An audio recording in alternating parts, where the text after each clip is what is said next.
Bonjour à tous, donc aujourd'hui je vous retrouve pour une nouvelle vidéo. Cette fois-ci ça sera une lecture manga, donc c'est parti, je vais vous présenter 10 mangas. Tout d'abord j'ai lu le premier tome de Dead Tube, donc c'est le de Mikoto Yamaguchi et de Taota Kitakawa, et c'est chez l'édition Delcourt Tonkam. Un premier tome que j'ai vraiment beaucoup apprécié. Donc on est avec un personnage masculin qui s'appelle Tomohiro Mashiya. Donc voilà, c'est un élève de deuxième année au lycée. Il fait partie d'un club comment ils disent ça, de cinématographie, voilà. Et lui il est en charge de filmer, en fait c'est le caméraman clairement. Un jour il va y avoir cette jeune fille là qui va arriver et va lui demander de filmer tout ce qu'elle fait. Pendant 2 jours il faut qu'il filme tout ce qu'elle fait. Et c'est ce qu'il fait. Il sait pas dans quoi il va clairement. Un jour elle va lui demander de la filmer avec son petit ami en plein débat. Donc il va le faire et tout, mais d'un seul coup ça va changer. Et la fille va commencer à tuer le petit ami devant lui, et bien sûr tout est filmé. À partir de ce moment-là va commencer un jeu par rapport à un jeu qui s'appelle Dead Tube, voilà, où il faut tout simplement faire des vidéos bien sûr trash et gore, pour que les personnes aient le plus de visibilité et le plus de j'aime et de like, enfin de j'aime, de like, c'est la même chose, et comme ça ils peuvent gagner beaucoup d'argent.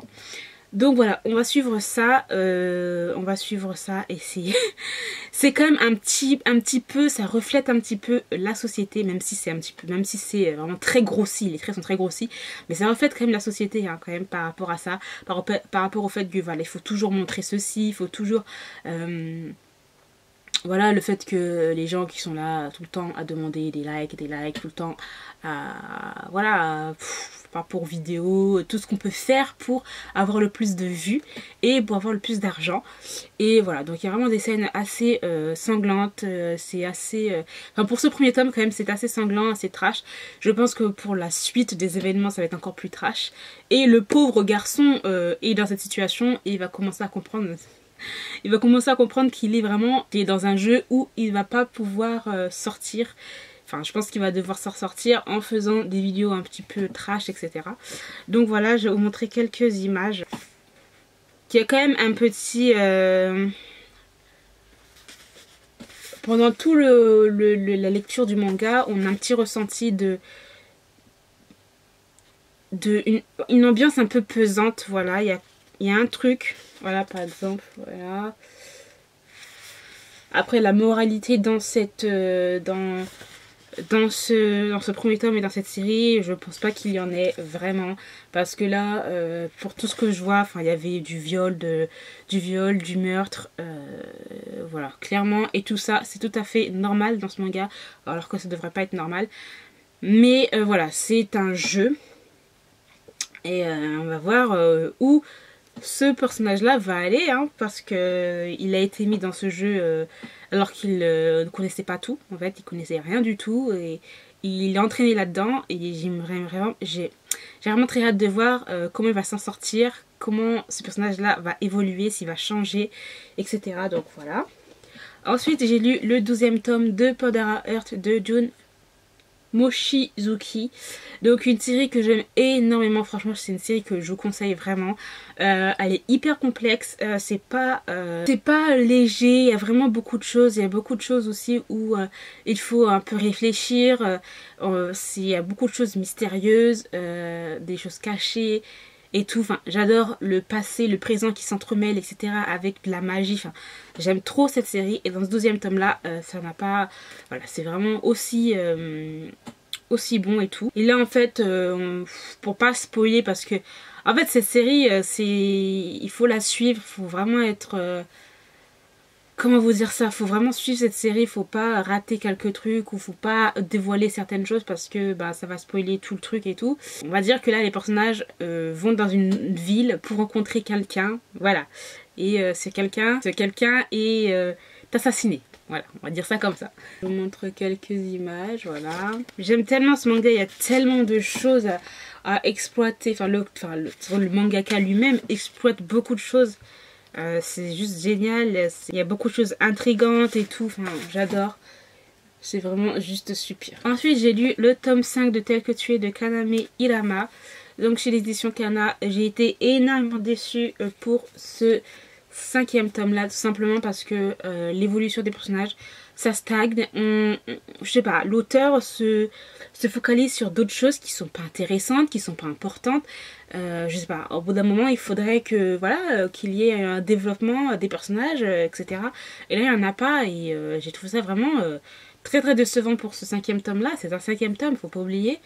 Et je sais pas, j'ai trouvé ça, mais franchement, elle veut nous introduire un 3e personnage pour qu'il y ait une sorte de triangle amoureux, mais bon, on sait bien que ça marche pas. Enfin, ça sert à rien de rester là-dessus, quoi. Enfin, à un moment donné. Donc voilà, j'ai été vraiment déçue pour ce tome-là. On va voir par la suite, j'ai les 2 autres tomes à lire. Ensuite, j'ai lu le tome 2 de Romantic Memories de Yukimo Yoshimori. J'ai adoré ce 2e tome-là. Il était juste, voilà, c'est vraiment... au moment où je l'ai lu, ce tome 2 là, ben, c'était vraiment le bon moment. Parce que je pense que si je l'avais lu à un autre moment, ça aurait été un petit peu trop niais. C'est un petit peu comme un petit bonbon qu'on mange tranquille, mais si tu manges trop de bonbons, t'es écœuré. Et là, j'étais pas écœurée, donc ça va. J'ai beaucoup aimé en fait, parce que là en fait l'auteur nous introduit un nouveau personnage qui est intéressé par le personnage féminin, mais ça va pas plus loin en fait. Enfin, ce personnage là, ça va pas plus loin et tout. Il met un petit peu du piment en fait dans la relation de ces 2 amis là et tout, et il va y avoir une évolution entre ces 2 là. Après il y a aussi le fait est que il y a le personnage celui-là masculin qui n'a pas vraiment confiance en lui par rapport à sa famille, parce qu'il y a une histoire par rapport à sa famille, etc. Il est tout le temps en train de dire oui, tout le temps, voilà. C'est quelqu'un qui veut pas avoir trop de problèmes et qui veut pas non plus faire du mal aux gens. Et voilà, par rapport à ça, il met pas son bonheur en avant en fait, il met le bonheur des autres. Il met le bonheur des autres avant. Donc voilà, c'est vraiment, j'ai adoré, c'était vraiment chou. Et voilà, j'ai envie de vous dire... Donc moi j'ai juste très hâte de lire la suite, c'est vraiment tout doux, juste génial. Alors ensuite j'ai lu le dernier tome de la série Say I Love You, donc de Kanae Azuki, chez l'édition Pika. Ça a été un énorme coup de cœur et je peux pas croire que c'est le dernier tome et qu'il va pas y avoir d'autres tomes qui vont sortir. Dans ce tome-ci là, les personnages ont 25 ans. C'est trop bizarre parce qu'en fait on les avait rencontrés quand ils avaient 16 ans là ou je sais plus quoi, et là ils ont déjà 25 ans et tout ce qui se passe, enfin, c'est juste génial, j'ai adoré, j'ai eu vraiment un moment où, un moment d'émotion, j'avais pas les larmes aux yeux, faut pas exagérer non plus, mais voilà, il y avait un petit moment, un peu de tristesse, parce que voilà, les personnages, ils ont grandi, il y a d'autres choses qui sont beaucoup plus importantes, on voit qu'il y en a certains, ils s'éloignent par rapport au travail, par rapport au fait que voilà ils habitent autre part, etc. D'autres attentes, quand on est dans le monde du travail, il y a beaucoup de choses qui... Quelquefois tu te dis voilà, le monde du travail c'est on va dire plus adulte, mais on a l'impression que franchement c'est... Voilà, il y a beaucoup d'hypocrisie, il y a beaucoup de personnes qui vont comment ça, écraser d'autres pour avancer. Et là, dans ce tome-ci, il y a tout ça en fait, et j'ai adoré, c'était vraiment juste génial. Pour moi, c'est une fin parfaite, une fin juste parfaite pour cette série shoujo en 18 tomes. J'ai juste adoré, je la conseille à mort. C'est juste vraiment trop trop bien. Donc voilà, je vais pas vous montrer des images parce que là, ça spoil tout. Mais juste, génial. C'est gros coup de cœur pour cette série, hein. Surtout pour ce dernier tome. Donc ensuite, j'ai lu Toi et moi jamais, donc de Mayu Sakai chez l'édition Panini. Donc c'est un... premier tome qui m'a... sans plus en fait. Parce qu'en fait, il y a un personnage qui me saoule. Et j'ai l'impression, enfin je sais pas si c'est moi, mais j'ai l'impression que je vois déjà la fin du truc. Enfin je sais ce qui va se passer. Après je sais pas, peut-être que c'est moi qui me fais des idées. Bref, donc en fait c'est l'histoire de Subaru, donc cette jeune fille là, qui a 15 ans, qui vient de rentrer au lycée, etc. Elle a 2 grands frères, un de 16 ans, un qui a 16 ans, un qui a 17 ans. Très protecteur envers elle, et Elle va rencontrer ce personnage-là qui est tout à fait son contraire. Il a vraiment beaucoup de rumeurs sur lui, ce personnage-là, comme quoi c'est un voyou, etc. Qu'il faut pas, voilà, il faut pas le fréquenter. Et bon, je pense que tout ça, ce sont des rumeurs, hein, voilà. Et voilà, ils vont commencer à entretenir une relation un peu d'amitié, mais bon, c'est un shoujo, on sait bien où ça va aller. Mais en fait, ce qui m'a énervé dans ce manga-là, c'est le frère de 16 ans, là. Je sais plus comment il s'appelle.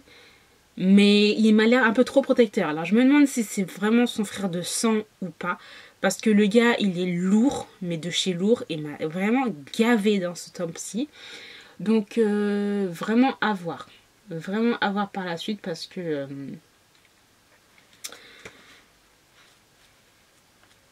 peut-être qu'il y a un secret de famille ou peut-être que c'est moi qui me fais des idées encore une fois. Mais le frère là, il était trop protecteur, trop derrière elle. Elle peut pas rester avec le gars. Enfin... Elle peut pas faire ci, elle peut pas faire ça. Enfin, c'est bon, c'est pas son père, quoi. Enfin, il y a un moment donné où ça m'a vraiment gavé, quoi. J'ai dit, oh là là.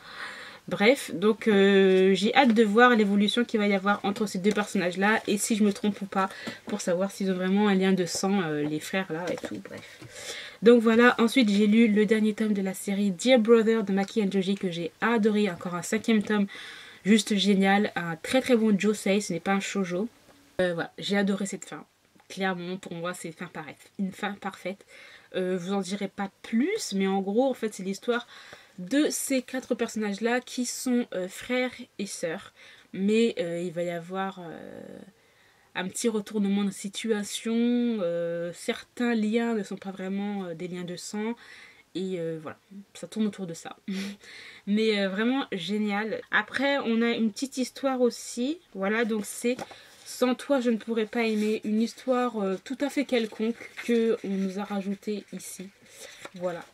Qui est plutôt pas mal avec une histoire de chien et tout. C'est plutôt pas mal. Ensuite, j'ai lu le premier tome de Otaku Otaku. Donc c'est de Fujita et ses éditions Kana dans leur collection Big. Et j'ai juste adoré. J'ai adoré comment le format a été fait. C'est juste trop bien. C'est comme si c'était un jeu. Vous savez, les jeux japonais de drague, etc. Ça fait un petit peu comme ça. La façon dont c'est un petit peu exposé, j'aime trop. En plus, surtout, à chaque fois, il faut bien regarder. En dessous, on a des petites phrases et tout. Enfin, franchement, j'ai adoré. C'est super marrant. Donc, c'est sur le monde sur le monde des otaku. Donc, les otaku au Japon, c'est très... ils sont vus vraiment de façon très très négative. Et là, en fait, c'est l'histoire de ces deux personnages-là qui se connaissent depuis qu'ils sont en primaire. Et ils se rendent compte qu'en fin de compte, ils travaillent dans la même entreprise.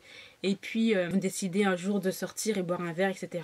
Et c'est juste super, super marrant, les trucs qu'ils ont et tout.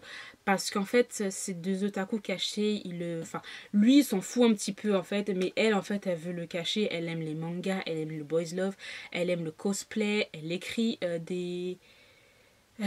elle écrit comment ils appellent ça, des fujoshi, BL, ben bref, je sais plus quoi. Elle écrit des histoires sur des boys love et tout. Et tout ça c'est caché. Et lui, c'est vraiment un gamer et tout. Il est un peu plus calme et réservé, mais voilà, il a quand même son petit caractère. Et c'est super marrant. Et un soir, ils vont décider de se mettre ensemble. Et là, on va suivre leur couple et tout, qui est juste super, super marrant. Il y a aussi 2 autres personnages. Je sais pas si on va les voir. Attendez que je vous montre ces personnages. Voilà, ces 2 personnages-là qui sont des otaku aussi, mais qui sont pas du même level que eux, clairement. Et c'est trop trop bien de les suivre. Il y a vraiment plein de petits... Enfin, par rapport à les gens qui gravitent autour de l'anime, du manga, etc. Les conventions, les cosplays. Il y a beaucoup de choses. Enfin, j'adore. Franchement, c'est super super marrant. Et j'aime trop la façon dont c'est amené à chaque fois. C'est juste génial. Donc j'ai juste hâte de lire. Franchement, je vous le conseille parce qu'il est vraiment juste génial. Il y a quelques petites références auxquelles les otaku français, on va dire, les personnes qui aiment les animés, les mangas, les gamers, etc. Il y a quelques références là-dedans qui sont super super marrantes et super bien faites. Donc franchement, je vous le conseille. C'est vraiment très très bien. Ensuite, j'ai lu À mon tour de pleurer de Keri Kusabi. Donc c'est l'édition Boys Love dans leur collection Anna. Et j'ai eu un énorme coup de cœur pour cette série et j'ai juste adoré. Donc c'est un Omegaverse juste génial. Gros gros coup de cœur. En plus ça me faisait penser, comme je vous l'ai déjà dit, un petit peu à Ten Count. Juste la façon dont c'est dessiné. Franchement on dirait un petit peu ten count par moment. Et là c'est juste génial. Donc là c'est l'histoire en fait de cet alpha là et de cet oméga là. Donc les alphas en fait on va dire c'est les personnes qui sont un petit peu supérieures, voilà. Et voilà, qui sont supérieures on va dire dans le monde omégaverse. Et lui on n'a pas l'impression, parce qu'on n'a pas l'impression que c'est un alpha, parce que les alphas sont généralement ils sont arrogants, enfin voilà, c'est des personnes assez hautaines qui prennent les gens de haut, etc. Et lui il n'est pas comme ça du tout, il est un petit peu plus soumis et il va travailler en fait avec je sais plus comment il s'appelle, Karasuma, voilà, qui est son supérieur et qui est un oméga. Et l'habitude, quand les gens ont des postes aussi élevés, ce ne sont pas des omégas mais plus des alphas. Et là en fait c'est un oméga. Et les omégas en fait sont un petit peu on va dire sont un petit peu inférieurs par rapport aux bêta et aux alphas, puisque c'est un petit peu les... Ou comment vous dire, que tout le monde vienne coucher avec eux parce qu'ils ont des chaleurs, parce que voilà, c'est on va dire des gens un petit peu faciles, on va dire entre guillemets. Et ce personnage là en fait il a réussi en couchant avec beaucoup de personnes et tout, même si c'est pas ce qu'il aime faire le plus. Et va commencer leur histoire à eux deux qui est vraiment juste super, j'ai adoré. En plus, j'ai pas regardé, je vais vous montrer sur la jaquette. Enfin, la jaquette ouverte. Ça fait comme ça, c'est super beau, j'adore. Donc là, c'est les deux personnages principaux. Et là, c'est des personnages secondaires. Mais dans toute l'histoire, c'est que sur ces deux personnages-là. Hein. Et voilà, quand on a la jaquette, c'est comme ça. Coup de cœur. Et un autre coup de cœur, et aussi un omégaverse. Donc c'est le deuxième tome de Tadaima Okaeri. Donc c'est de Ishikawa. Et c'est la suite. Et j'ai adoré, puisque là ils ont eu un deuxième bébé qui est ici. Et là clairement on suit leur vie de famille, leur vie de couple. Comment ne pas en fait privilégier un par rapport à l'autre, comment lui donner un statut de grand frère et de responsabilité, enfin même s'il est toujours petit, de responsabilité par rapport à sa petite sœur. C'est juste trop chou, enfin tu suis en fait leurs histoires et tout. On en sait un peu plus sur le passé de lui qui est un oméga et lui un alpha. Donc voilà, il y a encore une fois, les alphas sont des personnes toujours, c'est eux les plus, enfin les supérieurs on va dire, et les omégas sont toujours un petit peu soumis. Et voilà, donc c'était juste, j'ai juste adoré, tu suis en fait tout simplement leur histoire de famille et c'est tellement beau en fait de voir ça. Il n'y a que de la bonne, c'est que du positif, c'est que des bons sentiments en fait dans cette série et c'est juste génial, vraiment. Donc il n'y a pas de scène de sexe là-dedans, clairement. Donc moi je vous le conseille à mort. Si vous voulez lire, c'est juste trop chou.